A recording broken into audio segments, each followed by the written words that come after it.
Hi friends, இன்றைக்கி மத்தியானம் எங்கள் வீட்டில் என்ன சாப்பாடுன்னு பார்த்துடலாமா? ஒயிட் ரைஸ், இது முடக்காத்தான் கீரையில் குழம்பு, அதுக்கப்புறமா கேரட் பொரியல்.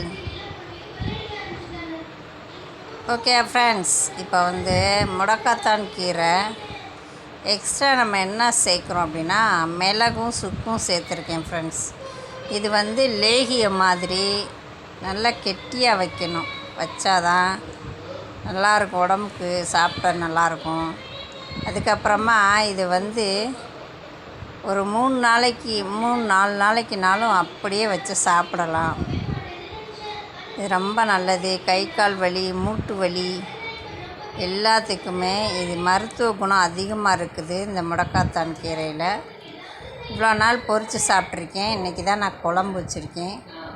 இந்த மாதிரி எண்ணெய் பிரிஞ்சு வரும்போது நம்ம இறக்கி வச்சு சாப்பிட்ணும் ஃப்ரெண்ட்ஸ். வீடியோ பிடிச்சிருந்தா லைக் பண்ணுங்கள், மறக்காமல் சப்ஸ்கிரைப் பண்ணுங்கள்.